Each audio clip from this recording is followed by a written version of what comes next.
Hello welcome to another lecture of the soil science. ఇప్పుడైనా ఛానల్కి subscribe చేసుకోకపోతే ఇప్పుడే సబ్స్క్రైబ్ చేసుకోండి. మీ ఫ్రెండ్స్కి కూడా షేర్ చేయండి. వీడియో చాలా మంచి కంటెంట్ వీడియోస్ అనేవి వస్తూ ఉంటాయి. ఈరోజు సాయిల్ సైన్స్ సంబంధించిన MCQs అనేవి చేద్దాం. ఓకే, జోష్తో ఉండండి, ఆనందంగా ఉండండి. Let's dive into it. ఏడు చెప్తారేంటి ఈరోజు? ఏడు చెప్తాం, చూద్దాం. Which of the following soil is characterised by high clay content and poor drainage. Okay, దానికి సంబంధించి మనం చూస్తే కనుక ఫస్ట్ మీకు అనిపించింది ఏంటి? శాండీ సాయిల్, దాంట్లో క్లే కంటెంట్ ఉండదు. లోమీ సాయిల్ దాంట్లోనూ ఉండదు. క్లే సాయిల్ దాంట్లో ఉంటుంది, అందుకని ఇది ఆన్సర్. సిల్ట్ సాయిల్ దాంట్లో ఉంటుంది కానీ బట్ మెజారిటీ క్లే అనేది క్లే సాయిల్లోనే ఉంటుంది. Next, consider the following statements about soil formation. Parent material influences the mineral content of the soil. Absolutely right. యథా రాజా తథా ప్రజ, ఎలా ఉంటే అలాగే పుడతారు కదా. మరి mineral content of the soil వచ్చేసరికి పేరెంట్ మెటీరియల్ ఎలా ఉంటే అలాగే ఉంటారు, అంతే. ఓకే, సో రాజు ప్రజలకి ఎలా ఉందో సంబంధం అంతే. Climate has no significant effect on the soil formation. అవునా? నిజమా? కాదు. క్లైమేట్ అనేది ఎఫెక్ట్ ఉంటుందండి సాయిల్ ఫార్మేషన్కి. ఎందుకు ఉండదు? క్లైమేట్ వల్లే కదా సాయిల్స్ కూడా ఒక్కోసారి మార్పులు గురవుతూ ఉంటాయి. It's a biotic factor which influences the soil formation. డెజర్ట్లో వచ్చేసరికి మీరు ఇక్కడి నుంచి తీసుకెళ్లిన ఎర్రమట్టి డెజర్ట్లో వచ్చేసరికి వేరేగా దానివల్ల ఇన్ఫ్లుయెన్స్ అవుతుంది, అక్కడ వేరేగా ట్రాన్స్ఫార్మ్ అవుతుంది. Not in a short frame of the time that you observe, but it takes time for the changes to occur, and that change will definitely occur because of the climate there. Okay. Next one, topography affects the rate of the soil erosion and deposition. కరెక్టే, నిజమే. ఎందుకంటే ఒక చోట topography చాలా స్టీప్గా ఉందనుకోండి, soil erosion తొందరగా అయిపోతూ ఉంటుంది, డిపాజిషన్ అడుగునవుతూ ఉంటుంది. అలాగే టోపోగ్రఫీ అనేది చాలా ఎఫెక్ట్ చేస్తుంది. Time is a critical factor in soil development. నిజమేనండి, టైం చాలా తీసుకుంటుంది అండ్ టైం వల్ల చేంజెస్ కూడా చాలా జరుగుతూ ఉంటాయి. సో వీటిలో రైట్ ఆన్సర్స్ వచ్చేసరికి 1, 3, 4 రైట్. ఓకే, నెక్స్ట్ క్వశ్చన్కి వెళ్దాం. ఏంటి అబ్బాయ్యా? నెక్స్ట్ క్వశ్చన్ వచ్చేసరికి లిస్ట్ 1, లిస్ట్ 2. దీంట్లో వచ్చేసరికి ఆల్ఫా సాయిల్ ఏంటి, ఎల్టీ సాయిల్ ఏంటి, ఎరిటీ సాయిల్ ఏంటి, మాలీ సాయిల్ ఏంటి, ఇవన్నీ కూడా సాయిల్ టైప్స్. బట్ మీకు ఒకసారి చెప్తాను, ఆల్ఫిసాల్ అంటే దీంట్లో చూడండి ఆల్ఫీ అని ఉంది. ఇది aluminium plus ferrous iron combination ఉన్న సాయిల్. ఇది మెయిన్గా వచ్చేసరికి కొంచెం it's generally nutrient rich soil. Okay, ఇది ఫారెస్ట్ టెంపరేట్ ఏరియాస్లోనే దొరుకుతూ ఉంటుంది. Nutrient soil, forest and temperate areas. Okay, moderately weathered, కొంచెం మోడరేట్గా వెదరేషన్ జరుగు ఉంటుంది, మోడరేట్లీ వెదర్డ్. నెక్స్ట్ వచ్చేసరికి అల్టిసాయిల్. మరి అల్టిసాయిల్ అంటే అల్టిమేటమ్ అంటే అల్టి అంటే లాస్ట్ అని అర్థం లాటిన్ ప్రకారం. సో లాస్ట్ సాయిల్, సో లాస్ట్లో ఉన్న సాయిల్ కాబట్టి ఇది వచ్చేసరికి more weathering and leaching has been done. More weathering and leaching. So very low nutrients లేదా వెరీ లో ఫెర్టైల్. నెక్స్ట్ వచ్చేసరికి అరిడిసాల్. అరిడిసాల్ వచ్చేసరికి ఇక్కడ గుర్తుపెట్టుకోండి, అరిడ్ అంటే డ్రై అని అర్థం. సో ఇది మెయిన్గా డెజర్ట్స్ లో దొరికే సాయిల్ ఎగ్జాంపుల్ అరిడ్ అనేది. Okay, and they are not nutrient. You could say that. మెయిన్గా డెజర్ట్స్ ఉండే దొరికే సాయిల్ అంతా కూడా అరిడ్ రీజన్స్ లో దొరికే సాయిల్ అంతా కూడా అరిడ్ సాయిల్ అని అంటారు. ఓకే, నెక్స్ట్ వచ్చేసరికి మాలిసాల్. మాలీ అంటే సాఫ్ట్ అని అర్థం.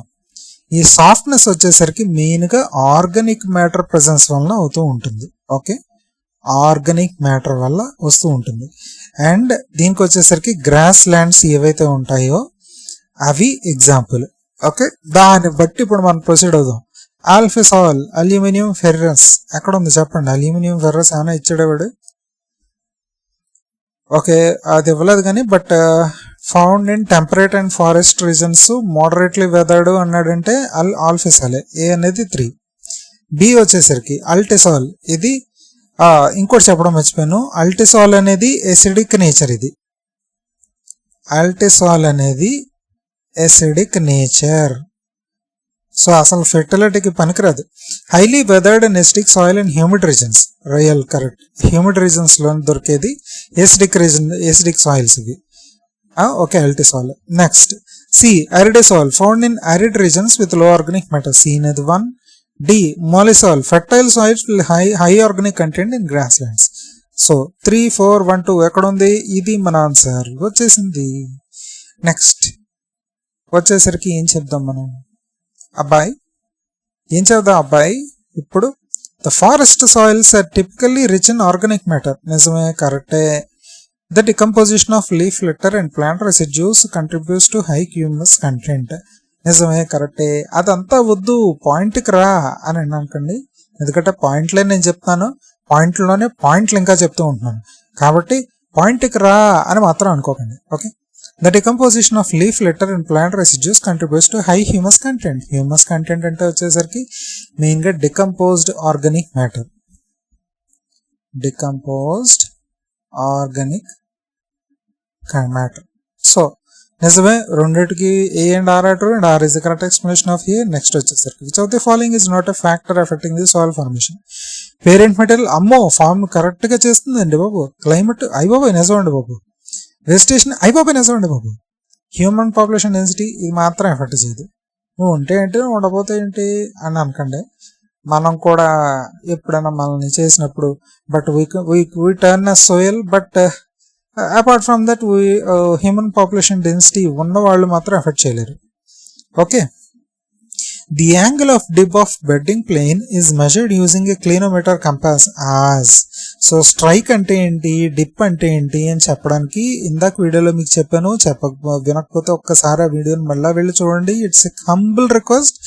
మళ్ళీ మీకు ఒకసారి చెప్తాను, వినండి. ఓకే,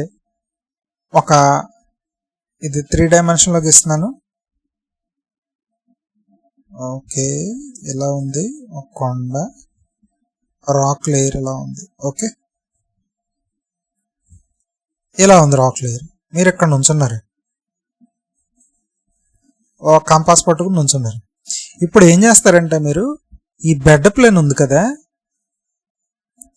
ఇది ఎంత యాంగిల్లో ఉంది అని మీరు చూడాలనుకుంటున్నారు. ఓకే, సో ఏం చేస్తారు మీరు? ముందర వచ్చేసరికి అసలు ఈ బెడ్ ప్లేన్ ఉంది కదా, ఈ ప్లేన్, ఇది ఈ బెడ్ ప్లేన్ని ఈ వర్టికల్ ప్లేన్తో చేసుకున్నారు. హారిజాంటల్ ప్లేన్, ఒక ఇమాజినరీ హారిజాంటల్ ప్లేన్ ఇప్పుడు చెయ్యండి, చెప్తాను. ఒక imaginary horizontal plane.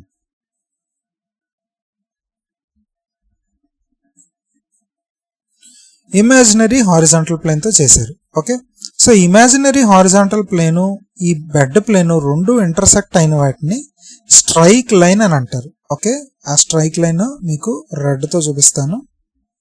Strike line.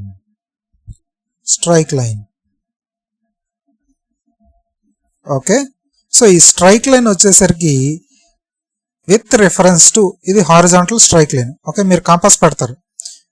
ఇది నేను టాప్ వ్యూ నుంచి చూపిస్తున్నాను. ఓకే, ఇలా ఉంది మీకు స్ట్రైక్ లైన్ అనేది.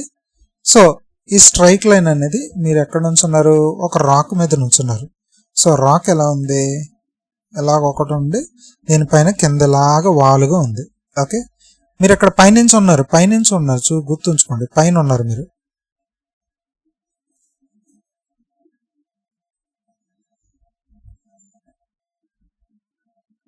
ఓకే, సో ఈ స్ట్రైక్ లైన్ అనేది రెడ్ లైన్. ఇప్పుడు ఏం చేస్తారు? With reference to magnetic north. ఒకవేళ నార్త్ వచ్చేసరికి ఈ విధంగా ఉందనుకుందాం. ఓకే, నార్త్, తర్వాత ఈస్ట్, తర్వాత వెస్ట్, తర్వాత south. Okay, so with reference to north ఇది ఎంత ఏ డైరెక్షన్లో ఉంది? ఈ డైరెక్షన్లో ఉందా, ఆ డైరెక్షన్లో ఉందా? సో నార్త్ ఈస్ట్లో పోల్చుకుంటే కనుక ఇది 90 degreesలో ఉంది. సో ఇక్కడ మీరు స్ట్రైక్ దగ్గర ఎలా పెట్టుకుంటారు? నార్త్ 90 degrees అంటారు. ఓకే, ముందర హారిజాంటల్ లైన్ ఒకటి గీస్తారు. డిప్ వచ్చేసరికి ఏంటంటే ఈ హారిజాంటల్ ప్లేన్ ఇమాజినరీగా ఉంది కదా, దాన్ని పోల్చుకుంటే ఈ డిప్ అనేది, ఈ బెడ్ ప్లేన్ అనేది ఎంత యాంగిల్లో పడుకుని ఉంది అన్నది అబ్జర్వ్ చేస్తారు. ఆ అబ్జర్వ్ చేసిన యాంగిల్ లైనే కలర్ అప్రాక్సిమేట్గా సూట్ చేసుకోవాలి కదా, ఓకే, ఆ యాంగిల్ని మనం ఏమంటాం అంటే డిప్ యాంగిల్ అంటాం.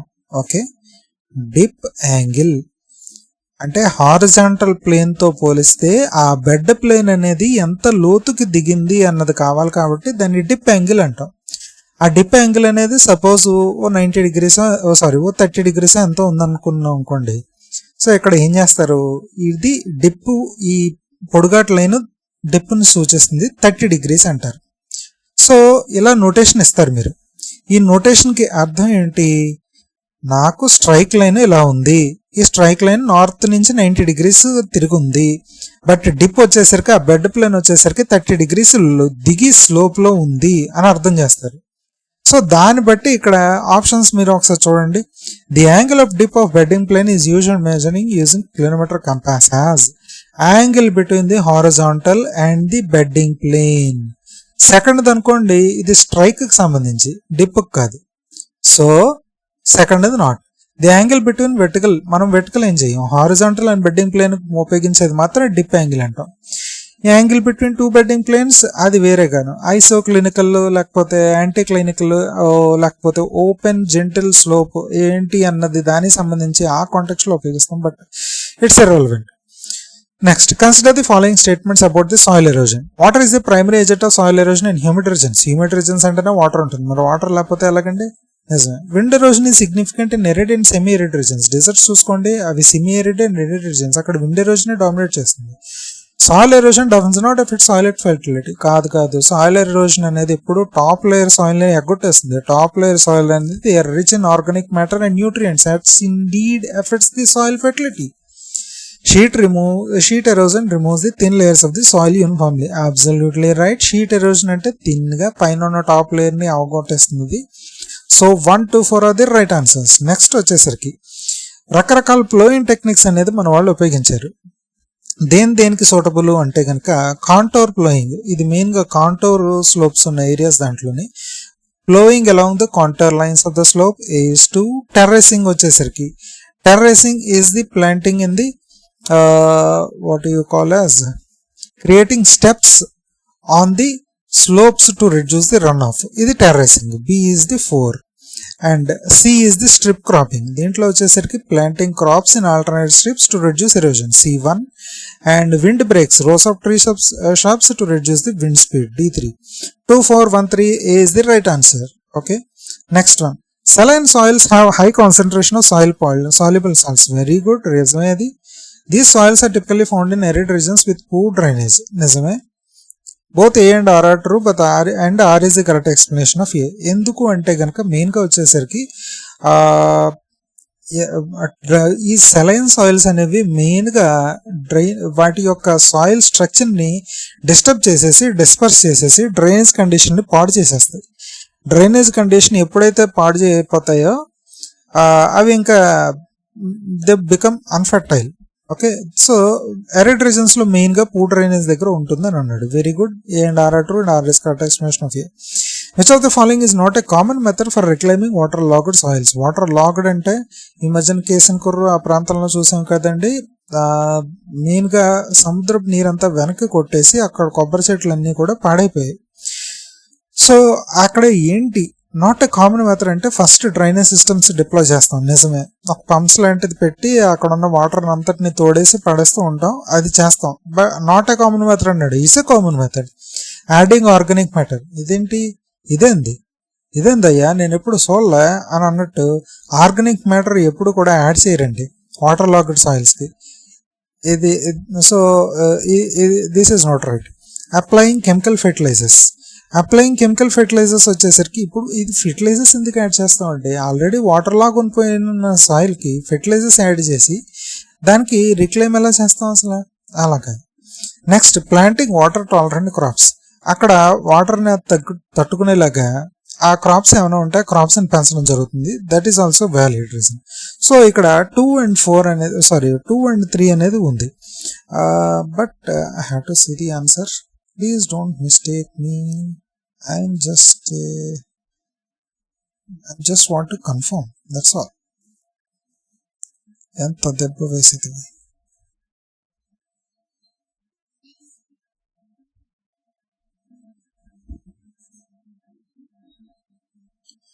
So turns out that indeed organic matter అనేది యూజ్ చేస్తారు. ఇదేంది అన్నట్టుగా కాకుండా ఈ ఆర్గానిక్ మ్యాటర్ అనేది యూజ్ చేస్తారట. ఈ ఆర్గానిక్ మ్యాటర్ అనేది యూజ్ చేయడం వలనే ఇదేంటి